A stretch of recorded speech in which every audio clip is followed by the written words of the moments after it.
신정윤 나팔 신부라고 하고요. 김영빈 신부님하고는 소품 동기입니다. 소품 동기이고 신부님하고는 악연도 있고 인연도 있고 절연은 없구나. 많은 예전에 청소년국에도 함께 근무했었고 또 인도도 같이 갔고 수없이 많은 일들을 같이 해서 사실은 이렇게 저도 본당 신부이기 때문에 주일에 이렇게 나와서 하는 게 굉장히 부담스러운데 그 동기가 뭐라고 이렇게 저 화성시에 살거든요. 1시간 걸려와서 이렇게 여러분들을 만나 뵙게 되었습니다. 제가 이러저러한 일을 많이 하긴 하는데 제일 잘하는 거는 이혼시키는 겁니다.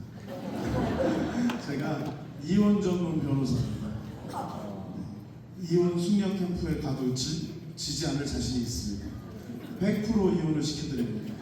힘드신 분들은 저를 찾아오시면 바로 해결해 드리도록 하겠습니다. 신부님 사목 잘하십니까? 네. 잘하세요? 네. 옛날에는 좀 잘생기고 좀 이렇게 스마트하고 그랬는데 요즘은 배도 나오고 못생겨지고 좀 그런데 잘합니까? 네. 다행입니다. 여러분들이 기도를 진짜 많이 해주셔야 됩니다. 신부들은 기도로 먹고 삽니다. 아까 제가 오늘 고해성사 할 때도 그런 말씀을 드렸는데 정말 많은 분들의 기도로 사제는 살아갑니다. 여러분들이 잘하던 못하던 또 이 본당 동백을 거쳐갔던 많은 신부님들을 위해서 여러분들이 기도 많이 해주시면 그 신부님들이 그 기도에 힘을 받아서 더 기쁘게 잘 살아가실 것 같습니다. 지금이 무슨 시기입니까? 대림식입니다. 벌써 대림 4주일입니다. 이 대림의 의미는 한자어로 보면 기다릴 때, 이말림입니다. 그러니까 그냥 앉아서 기다리는 시기가 아닙니다. 라틴어로 보면 좀 더 명확해집니다. 라틴어로 잘렸네. 아드벤투스라고 하는데요. 아드는 전치사, 어디를 향하여 뭐 이런 뜻을 가지고 있고, 벤투스는 숨, 바람, 헐떡임 뭐 이런 뜻을 가지고 있습니다. 직역하면 어딘가로 향해 가는 숨소리 이렇게 말씀드릴 수 있습니다. 그러니까 내가 그냥 우리 집에 앉아서 예수님 오세요 하고 기다리는 시기가 아닙니다. 우리는 예수님이 오시는 것을 맞이해서 준비하고 그래서 깨어 기다려 맨날 이런 얘기 하지 않습니까? 그래서 사수 이 대림 시기는 엄밀히 말하면 1부와 2부로 나눠지게 됩니다. 1부는 우리가 기다림과 깨어 기다리고 회개하는 시기이기 때문에 대림환을 만들고 대림초를 붙여서 희망과 승리의 상징을 기억하면서 회개하는 시기를 1부로 보냅니다. 그러니까 신부도 보라색 제의를 입고 여러분들의 회개를 독려하고 같이 극기와 회개의 시기. 지난주가 무슨 주일이었는지 기억나세요? 지난주가 장미주일. 장미주일. 지난주 때 다 까먹으셨어요? 지난주는 대림 제3주일 장미주일. 그래서 신부가 분홍색 소세지 색깔. 근데 제가 별로 안 좋아합니다. 그거 입으면 약간 좀 핑크 돼지 같고 막 좀 그렇고. 근데 어쩔 수가 없어요. 1년에 2번밖에 안 입어가지고 제의도 고를 수도 없어요. 그 색밖에 없어가지고. 하지만 이 장미주일은 대림 3주일. 이제 곧 예수님이 오신다. 이제 너네 진짜 준비해야 돼. 이제 깨어 기다려야 돼. 정말 오신다는 생각을 하면서 밝은색 장미주일이라고 하는 그 분홍색 제의를 입고 예수님의 탄생을 기다리면서 평일의 경우에도 예전에는 대림 4주간 무슨 미사, 대림 4주간 목요일 미사 이렇게 표현을 했었는데 전래서가 개편이 되면서 이제는 12월 17일 미사, 12월 18일 미사 이렇게 부릅니다. 왜냐? 12월 17일을 기준으로 이제 9일 기도에 들어가는 것이기 때문입니다. 그래서 1부와 2부로 나눠져서 교회는 명확하게 이 대림 시기를 구분을 짓고 어떻게 여러분들이 깨어 기도하고 준비해야 되는지를 이야기하고 있습니다. 저는 가톨릭 신앙의 핵심 가치가 세 가지라고 생각합니다. 첫째는 회심, 회개. 또 하나는 사랑과 자비. 또 하나는 봉헌, 그러니까 나눔. 이 세 요소가 온전히 이루어질 때 우리는 기쁘게 이 신앙 여정을 걸어갈 수 있다고 생각합니다. 물론 이 모든 것을 한 번에 갖추는 것은 굉장히 어렵습니다. 그런데 갖추기 위해서 노력해야 됩니다. 사실 오늘 이 세 가지만 가지고 얘기해도 한 3시간은 얘기할 수 있을 것 같은데 본당 시부님께서 40분을 넘으면 안 된다. 그리고 쉬워야 된다. 그리고 기본적인 얘기를 해라. 이 세 가지를 말씀하셔서 아주 기본적인 얘기만 할 건데 아무튼 그래서 이 회심과 사랑과 봉헌 이 세 가지 요소를 잘 갖출 수 있도록 우리는 이 신앙 여정 내내 노력해야 합니다. 그럼 어떻게 이 신앙의 세 가지 가치를 우리가 잘 이루면서 이 신앙 여정을 걸어갈 수 있을까? 무조건 앉아서 기도만 하면 되는가? 매일 주일 미사 안 빠지고 성당에 잘 나오면 되는가? 아니면 버는 족족 성당에 갖다 바치면 되는가? 뭘 하면 될까요? 어떻게 하면 될까요? 막연합니다.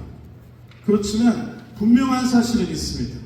우리는 늘 우리가 힘들고 어렵고 벽에 부딪혔을 때는 처음으로 돌아가야 합니다.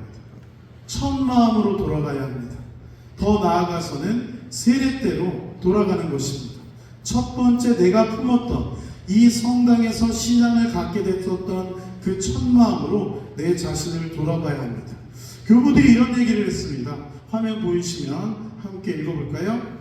어제와 똑같이 살았는데 우리는 나는 맨날 하나도 변한 게 없어. 나는 맨날 똑같은 패턴으로 해. 똑같이 살아. 그런데 나는 죄 지은 것도 없는 것 같아. 나는 부족한 게 없어. 난 잘못한 게 없어. 그러고선 어떻게 해요? 내일은 좀 더 나아지겠지. 내일은 좀 더 좋아지겠지. 세상살이가 그렇습니까? 신앙도 똑같습니다. 우리가 변화하지 않으면 내일의 더 좋은 미래는 기대하기 어렵습니다. 회심과 반성은 한 끗 차이입니다. 회심과 반성은 한 끗 차이입니다. 회심은 가던 길을 바꾸어 새로운 길을 간다. 메타노이아 여러분들 많이 들으셨을 거예요. 새로운 길을 가던 길을 바꾸어 새로운 길을 간다라는 뜻을 가지고 있습니다. 동백 성마리아 성당을 내가 가야 되는데 막 성당 다 왔는데 차가 지나치면서 성당이 저긴데 하고 그냥 지나쳐서 쭉 가면 그게 뭐예요? 반성. 그건 반성. 회개하려면 어떻게 해야 됩니까? 가다가 유턴을 해가지고 성당에 들어와야지. 성당에 들어와야지. 나 저긴데 가야 되는데 하고 말면 반성. 유턴을 해서 성당에 들어와서 기도하면 바로 회개. 그래서 이 회개라는 것이 참으로 어렵습니다. 대부분의 많은 분들이 반성에서 그치기 때문에 우리는 더 나은 미래를 기대하기가 어렵습니다. 그렇기 때문에 다시 시작해야 합니다. 이 대림 시기는 우리를 다시 시작할 수 있도록 도와주는 시기이기도 합니다. 우리는 매 미사 때마다 그래서 우리의 세례를 갱신하고 우리를 돌아보기 위해서 신경이라는 걸 받습니다. 사도신경의 첫 마디가 뭡니까? 전능하신 천주성부 천지의 창조주를 저는 믿나이다. 믿나이다. 이 믿나이다라는 것을 라틴어로 하면 크레도라고 합니다. 크레도는 이 두 가지 단어의 합성어인데요. 하나는 꾸오레, 마음, 심장 이런 뜻을 가지고 있고 다레, 주다 동사입니다. 내 심장을 주는 것. 그 예수님을 믿는다는 건 뭐예요? 내 심장, 마음을 주는 것. 예수님께 마음을 주면 안 주면 믿는 거예요? 안 믿는 거예요? 안 믿는 거예요.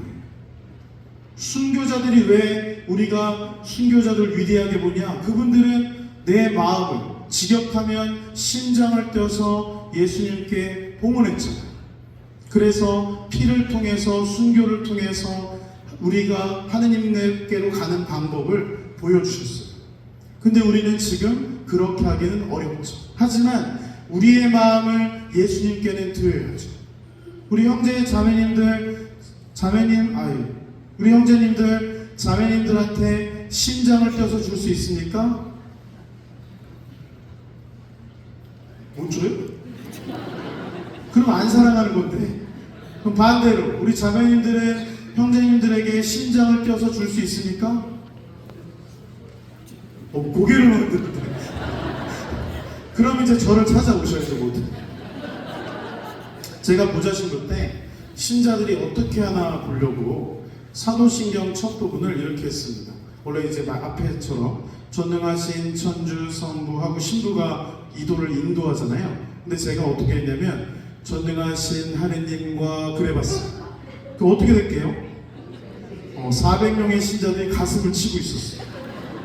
아무 생각 없이 그냥 기계처럼 미사를 공헌하고 있는 거예요. 기계처럼. 기도는 얼마나 빨리 하는지 몰라요. 숨 넘어가요. 누가 뒤에 찾아오는 것 같아요. 쫓아오나 봐요. 막 이렇게 쿡 찌르면 우리 천주교 신자들은 막 기도가 기계처럼 튀어나와요. 주크박스처럼. 그러니까 저기 뒤에 있는 예비 신자들은 엄청 스트레스 받아요. 기도문 아직 다 못 외웠는데 미사 때 막 다른 신자들 막 줄줄 하거든요. 근데 줄줄 하면 뭐예요? 기도문의 내용도 모르고 뜻도 모르고 그 내용을 가지고 기도도 하지 않았는데 말이에요. 제가 처음으로 돌아가야 된다고 말씀을 드렸는데 우리가 매 미사 때마다 신경을 넣어놨던 이유는 우리의 신앙을 돌아보게 하기 위해서예요. 우리의 신앙을 고백하는 거예요. 그러니까 저는 외우는 것도 좋지만 보고 하시는 거 권장드려요. 단어 하나하나 묵상하면서 우리가 기도해야 돼요. 매 미사 때마다, 매 주일 미사 때마다 우리가 신경을 고백하잖아요. 이단이 나타날 때마다 이 신경은 다듬어졌거든요. 그러다 보니까 신경의 말이 조금 어렵기도 하고 낯설기도 하지만 계속 읽고 기도하다 보면 그 신경의 본래의 의미를 잘 알 수 있어요. 우리가 신앙의 출발점을 다시 세우기 위해서, 처음으로 돌아가기 위해서는 진짜 시작 처음으로부터 우리가 해야 될 것이 너무 많아요. 왜냐하면 이 신앙생활은 하느님과 나와의 관계거든요. 하느님과 나 사이에 다른 것들이 끼어들면 안 되기 때문이거든요. 형제님과 자매님 사이에 다른 게 껴들면 그 부부관계가 잘 유지가 됩니까? 안 되죠. 저를 찾아와야 되잖아요. 하느님과 나 사이에 다른 게 끼어들지 않도록 우리는 노력해야 돼요. 하나의 장애물이 생기면 그 다음 장애물이 또 생겨요. 그러면 또 거기에 걸려 넘어지면 그 다음에는 그 장애물을 넘을 생각도 안 하게 돼요. 그럴 때마다 우리는 우리 신앙의 출발점으로 다시 돌아가야 돼요. 그래서 저는 여러분에게 십자가를 바라보라는 말씀을 꼭 드리고 싶어요. 우리가 힘들고 어려울 때 우리는 십자가를 바라봐야 돼요. 그래서 교회는 매일 매 순간 여러분에게 십자가를 되새기라고 가르치고 있어요. 여러분들이 십자가를 새기는 가장 첫 번째 방법이 뭐예요? 기억하세요? 뭘까요? 성호경. 십자 성호경. 한번 해볼까요? 왼손을 어디에 올려요? 가슴에 올리고. 그리고 십자 성호경은 구성기도예요. 막 복화술로 하는 게 아니에요. 말을 해야 돼. 막 이래 말을 해야 돼. 말을. 그리고 의미를 새겨야 돼요. 나의 힘과 능력으로 하는 것이 아니라 아버지 하느님의 힘과 능력으로 모든 것을 한다는 뜻을 가지고 있거든요. 왼손을 올리고 말하면서 같이 해볼까요? 성부와 성자와 성령의 이름으로 아멘. 나의 힘과 능력이 아니라 아버지 하느님의 힘과 능력으로 모든 걸 한다는 뜻이에요. 아침에 눈 뜨자마자 그래서 우리는 성호경 거야 돼요. 왜일까요? 하느님 아버지께서 오늘 하루를 주셨으니까. 우리는 이 하루의 소중함을 잘 몰라요. 당연하게 생각해요. 세상에 당연한 게 있습니까? 솔직히 말하면 TV만 틀어봐도 답이 나오지 않습니까? 그분들께는 죄송한 말이지만 그분들의 어제는 오늘 그런 일이 일어날 줄 몰랐죠. 지금도 지구 반대편 어딘가에 누군가는 이렇게 얘기할걸요. 나에게 하루만 더 있었으면 부모님한테 효도할 텐데, 나에게 하루만 더 있었으면 우리 아픈 아내를 위해 조금 더 기도할 텐데, 하루는 정말 감사한 거예요. 온 가족이 하루의 일을 잘 하루에 각자의 삶의 자리에서 일을 잘 마치고 집으로 돌아와서 함께 식사를 한다. 엄청 감사한 일 아니에요? 잠자리에 함께 한다. 엄청나게 감사한 일이에요. 혹시 지금 부부끼리 이사 오신 분들 계세요? 가족끼리? 서로 마주 보세요. 마주. 어색하시겠지만 마주 보세요. 그리고 어떻게? 이마에 십자표를 해주세요. 빨리. 서로 해주면 돼. 축복해주는 거예요. 딱밤하지 마시고. 딱밤하는데? 십자표. 축복. 외국 영화 보면 부모님들이 집에 이렇게 퇴근하고 집에 들어와서 자녀들 방에 넣어주고 이렇게 이불도 덮어주고 볼에 뽀뽀도 해주고 뭐 이런 장면들이 드라마나 영화를 보면 많이 나와요. 그것이 사실 가톨릭 문화예요. 뭐냐면 거기서 뭐가 빠졌냐? 유럽 부모들은 지금 제가 하라고 한 것처럼 이마에다가 십자표를 거줘요. 자녀를 축복해 주는 거예요. 왜 축복해 주냐? 수호 천사님, 우리 아이를 축복해 주시고 내일 선물과 같은 하루를 또 주십시오 하고 부모님이 대신 기도해 주는 거예요. 엄청 중요한 거예요.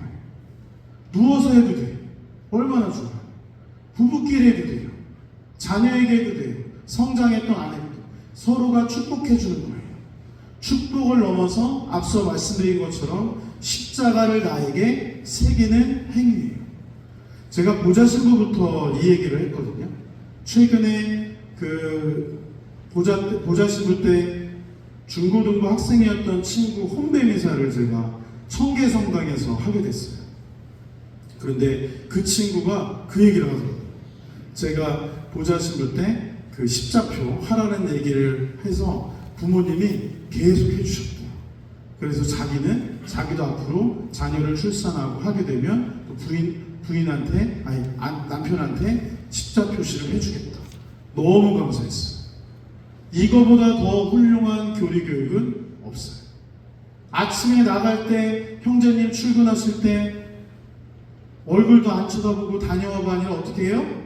이마에 십자표. 퇴근하고 나면 십자표. 우리 식사 전후기도 매번 잘 마치시죠? 대답이 시원찮죠? 식사 전기도는 잘하지만 식사 후기도는 안 하죠? 박해시대도 아닌데? 신자 아닌 분들과 만나면 기도 안 하죠? 해요? 해요? 네, 알았어요. 네. 자, 그러면 기도문을 안 하더라도 뭘 하면 되겠어요? 성호경. 출근하기 전에, 운전하기 전에 성호경, 운전하고 나서 성호경, 집안일 하기 전에 성호경, 마치고 나서 성호경, 누워서도 할 수 있어요. 자기 전에. 이 얼마나 훌륭한 기도예요. 교회는 끊임없이 그렇게 여러분에게 십자가를 나한테 새기라고 가르쳐요. 우리가 기도할 때 손동작도 되게 많죠. 누구는 이렇게 하고, 누구는 이렇게 하고, 누구는 이렇게 하고, 누구는 이렇게 하고, 누구는 이렇게 하고. 그렇죠? 베트남 교회는 가면 이렇게 많이 해요. 왜? 그게 존경의 표시거든요. 프랑스의 선교사들이 그렇게 가르쳤어요. 손 한번 해볼까요? 손을 할 때 기도의 자세는 다양하지만 왼손 엄지를 오른손에 포개어 뭘 만듭니까? 십자가 형상을 만든다. 물론 이게 룰은 아니에요. 교회적으로 무슨 규칙으로 교회법으로 정해져 있진 않아요. 하지만 전통적으로 우리 가톨릭 교회는 두 가지가 중요합니다. 성경과 성전. 성전에 근거해서 우리는 십자 형상을 만든다. 그래서 손을 그리고 모으잖아요. 손을 모으는 행위는 마음을 모으는 행위. 또 겸손과 봉헌을 드러내는 행위예요. 그래서 십자 성호경을 글 때는 항상 왼손 엄지에 오른손을 포개고, 왼손잡이는 어떻게 하냐? 알아서 하세요. 십자가 표시를 만드는 게 중요하니까 하고 기도한다. 여러분들도 주변에 지인분들 미사할 때 한번 자세를 보시면 우리는 배울 때 이렇게 배웠잖아요, 그죠? 근데 어떻게 돼요? 점점 손이 내려가시. 신부들도 그래요. 신부들도. 주교님 미사하실 때 잘 보시면 신부들 미사 내내 손을 벌려서 십자 표시를 하는 거예요. 손을 벌리고 미사하잖아요. 십자가를 형상화한 거예요. 그래서 제의 앞에도 십자가를 항상 그려요. 그래서 이 앞에 있는 제의는 예수 그리스도의 십자가, 등 뒤에도 십자가 그려져 있어요. 내가 짊어지고 가야 하는 십자가. 그래서 미사 내내 사제는 팔을 벌리고 기도합니다. 똑같이. 주교님은 그런데 그러니까 새 신부님은 어떻게 이 미사하냐면 이렇게 합니다. 5년째, 10년째. 주교님, 신부도 똑같긴 해요. 하지만 여러분들이 그럴 때마다 자세를 다시 고쳐 잡아야 돼요. 첫 마음으로 돌아가는 마음. 그리고 성호경은 어떻게 해요? 천천히 정성껏 말하면서. 교황님이 이런 얘기 했어요. 같이 보겠습니다.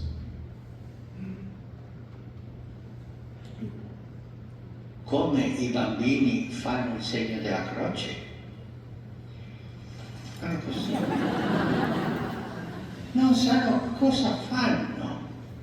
Dalle volte così fanno un disegno che non è il segno della croce. Per favore,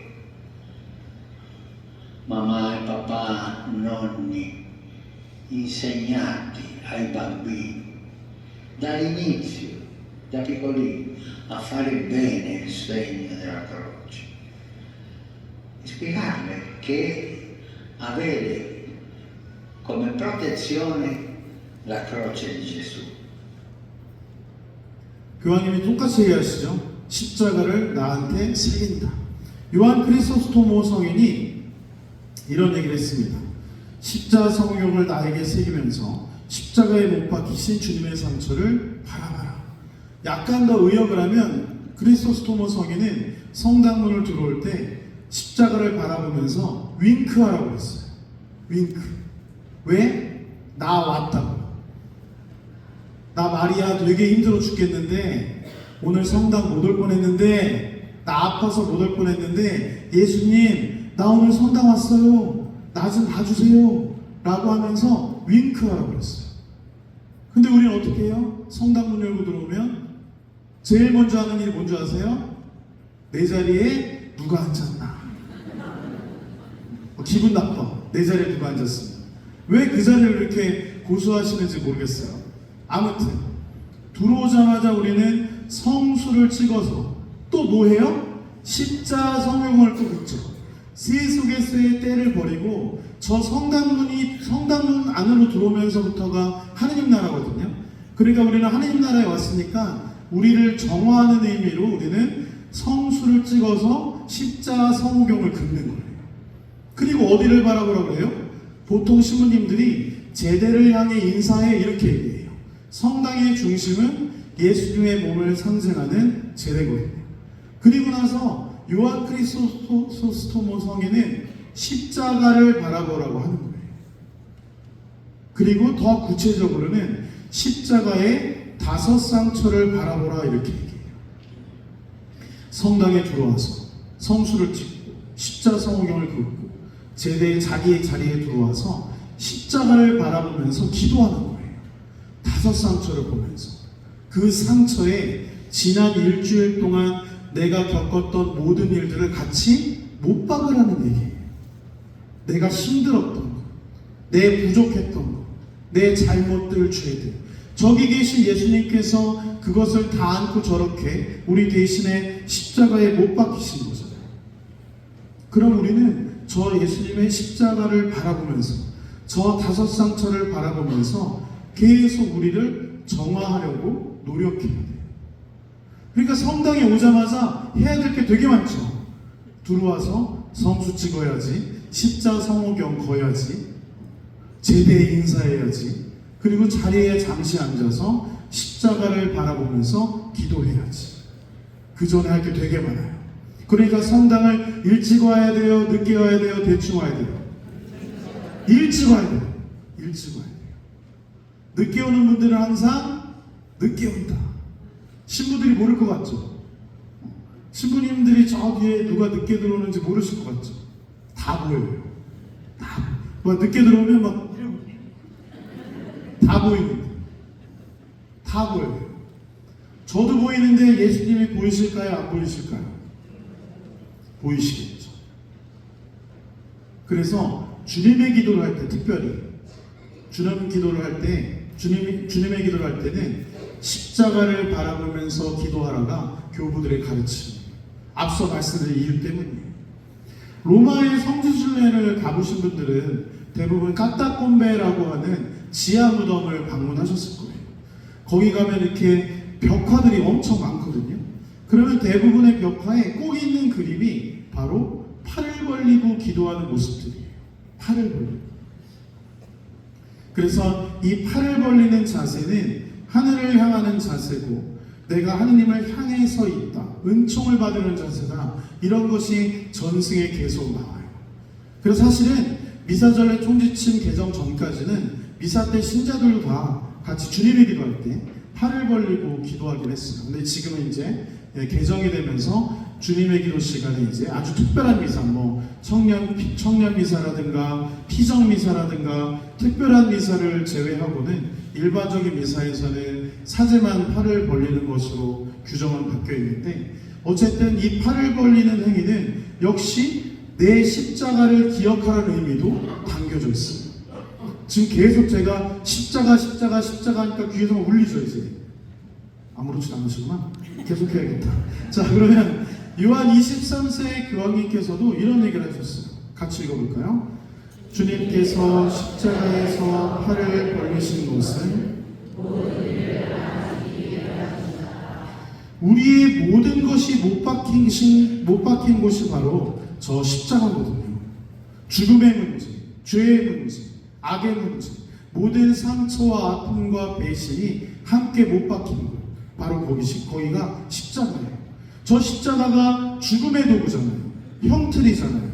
그 죽음의 도구에서 예수님의 맑은 피가 흐르면서 생명의 새싹이 자라나게 돼요. 저기서 흘러내리는 피로 우리는 이 미사 성제를 봉헌하고 빵과 포도주가 예수님의 몸과 피로 변화되어 여러분들과 함께 미사를 봉헌하면서 예수님과 일치하게 돼요. 그래서 저 십자나무에서는 늘 자비의 피가 흘러내린다라고 교회는 이야기해요. 저분의 상처를 대신하신 저분의 상처를 통해서 우리의 상처도 낫게 돼요. 그러니까 우리가 힘들고 어려울 때 다른 데서 찾을 게 아니라 우리는 침묵 중에 성당에 앉아서 십자가에 계신 예수님의 다섯 상처를 바라보면서 기도해야 돼요. 그것이 바로 첫마음으로 돌아가는 가장 필요한 부분이기도 합니다. 너무나 뻔한 얘기 같지만 우리가 반드시 실천해야 하는 것이기도 합니다.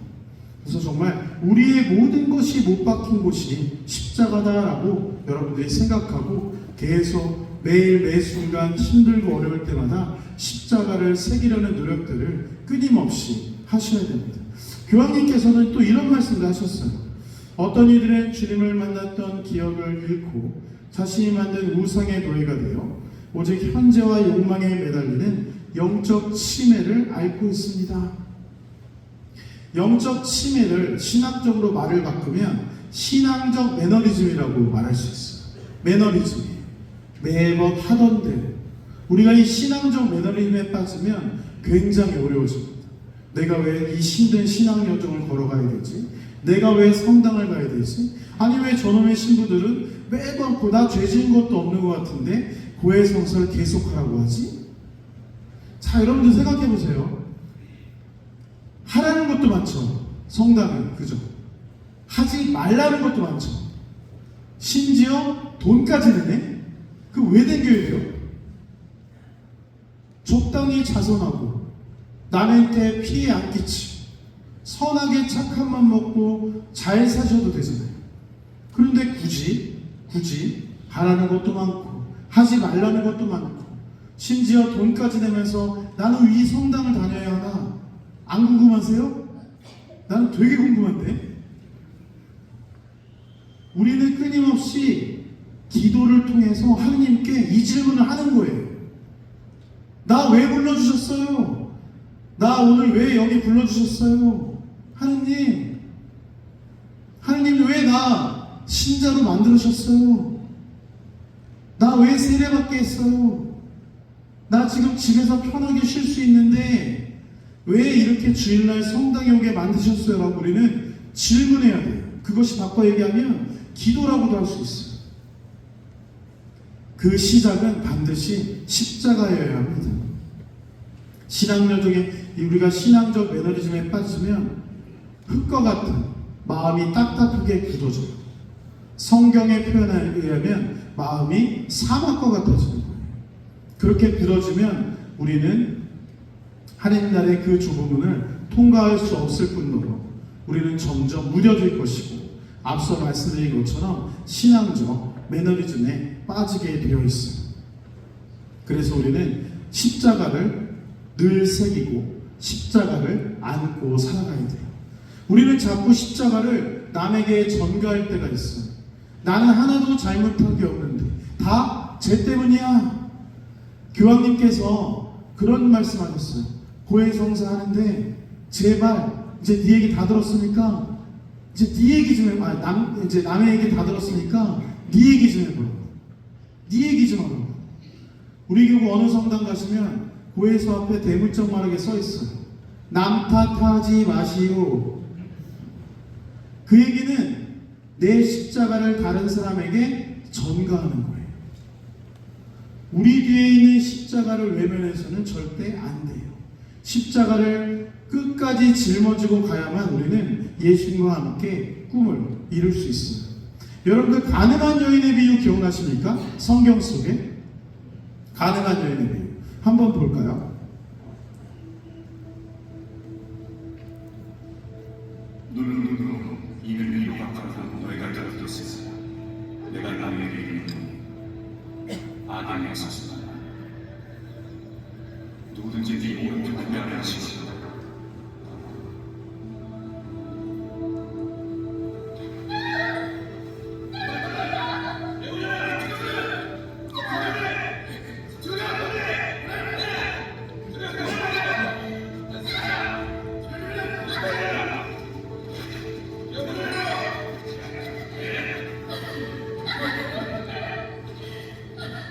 선생님, 이 여자는 가늠하나 현장에서 붙잡혔다니라.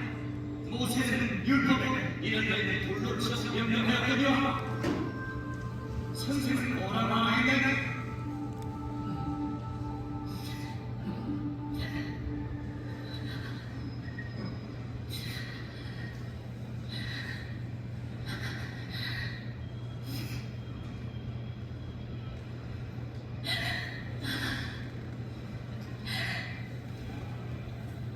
뭐라고 하겠나이까? 예수님께서 지금 뭐 하셨어요? 지금 바닥에 뭔가를 쓰고 계셨다라고 성경은 이야기해요. 뭘 쓰셨을까요? 예수님께서 이거 갖고 신학적 논쟁이 거의 십몇 년 갔어요. 예수님은 뭘 썼을까 거기다가. 학자들에 따르면 현재까지의 결론은 저 주변 사람들의 죄를 쓰고 있었을 것이다 라고 얘기해요. 그 돌을 던지려고 했던 사람들의 죄, 김영빈, 사기, 신정영, 살인 이런 거 쓰고 있었던 거예요. 근데 중요한 것은 예수님께서 쓴 부분이에요. 어디다 쓰셨어요? 바닥, 흙바닥, 흙바닥. 흙바닥이라는 건 뭐예요? 쓱쓱 지울 수 있다는 거예요. 성경에서 절대 못 지우는 거는 항상 돌에 새겨요. 돌에 새겨져요. 그래서 십계명이 어디에 새겨졌어요? 돌판에. 그런데 예수님께서 돌판에 죄를 쓰는 게 아니라 흙바닥, 그 돌만 내려놓으면 쓱쓱, 돌만 내려놓으면 나도 돌 맞을 존재임을 깨달아야 하거든요. 그러면 돌을 내려놓을 수가 있게 돼요. 그렇기 때문에 용서라는 게 그래서 내려놓음이에요. 용서의 라틴어 원문을 살펴도 리미시오, 다시 내리는 거예요. 뭘 내려요? 증오의 마음, 그 마음의 감정을 내려놓는 거예요. 다 용서하는 거 아니에요. 빌린 돈 받아야지. 빌려준 돈을 받아야지. 용서는 기본적인 것은 그 증오의 마음을 내려놓는 거예요. 그게 시작이에요. 예수님께서 말하시는 용서도 거기서 시작돼요. 여러분들이 용서하게 되면 믿음으로 이어져요. 믿게 되잖아요? 그러면 감사하게 돼요. 감사하게 되면 봉헌하게 돼요. 봉헌하게 되면 우리는 십자가를 기쁘게 안고 갈 수가 있어요. 앞서 말씀드린 신앙의 핵심 가치를 우리 시작은 결국 용서로부터 출발해요. 그래서 제가 용서 썼던 거예요. 여러분들이 성당 가는 길이 행복해야 되잖아요. 성당 오시는 길 행복하세요? 나 오늘 예수님 만나러 가니까 막 흥분되고 막 기쁘고 막 즐겁고. 전혀 지금 표정들은 안 그러시거든요. 괜히 안 가면 찝찝하고 막 가야 될 것 같고 그냥 뭐 마리아서 그냥 얼굴 만나러 가고 오늘 끝나고 밥 먹기로 했으니까 가는 거 아니잖아요. 그죠? 예수님 만나러 오는 길이 기뻐야 되잖아요. 행복해야 되잖아요. 가슴 설레고 들떠야 되잖아요. 예수님을 만나러 오는 길, 그러니까 미사 참례하러 오는 길은 천국으로 향하는 발걸음이다라고 얘기해요. 그렇게 우리는 기쁘고 설레게 이 성당을 와야 돼요. 그러니까 그러기 위해서 우리는 첫 마음으로 돌아가서 십자가를 지는 것 아주 중요해요. 첫 마음이라는 것을 다르게 표현하면 어린아이와 같은 마음이라고도 할 수 있습니다. 영상 또 볼까요? 여기 안에 들어온 것 같은데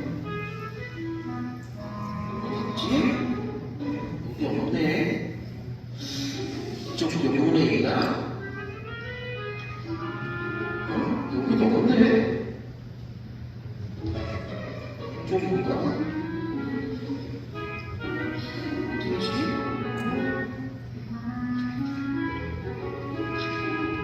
이쪽인가?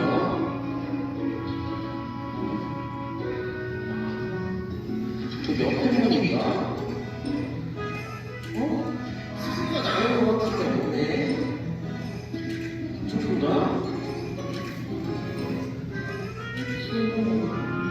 이쪽?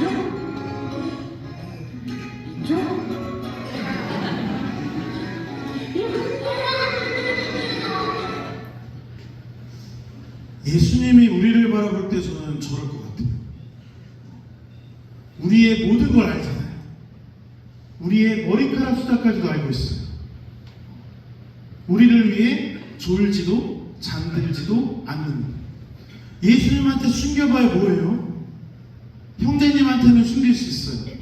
자매님한테 숨길 수 있어요. 자녀한테도 숨길 수 있어요.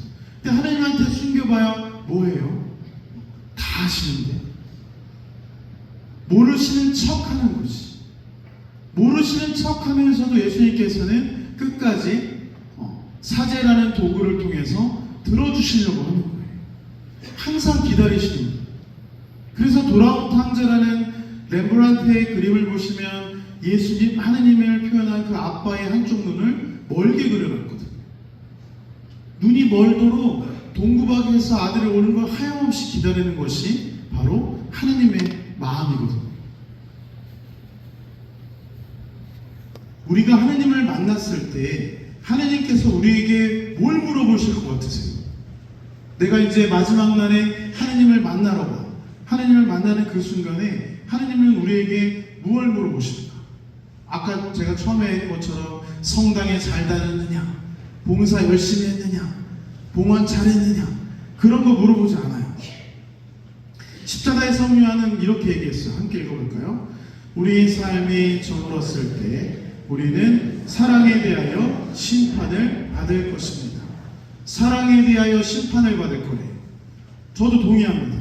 이걸 조금 더 구체적으로 얘기하면 저는 하느님께서 우리에게 이렇게 물어보실 것 같아요. 같이 읽어볼까요? 너는 나를 누구라고 생각하느냐? 너는 얼마나 사랑했느냐? 너는 얼마나 용서했느냐? 저는 예수님 이거 물어볼 것 같아요. 우리 만나. 여러분들도 부모님, 여기 부모님이신 분들이 많은데 자녀들 만나면 뭐부터 물어보세요? 밥은 먹었냐? 애들은 잘 크냐? 하는 일은 잘 되냐? 건강하냐? 뭐 이런 거 물어보시잖아요. 그죠? 하느님도 똑같죠. 뭐. 신앙생활 힘들지 않느냐? 기도하는 거 힘들지 않느냐? 그걸 다 통칭하면 너 얼마나 사랑했느냐? 라고 물어보실 것 같아요. 마지막 순간. 하느님 아버지께서는 한결같으신 분이세요.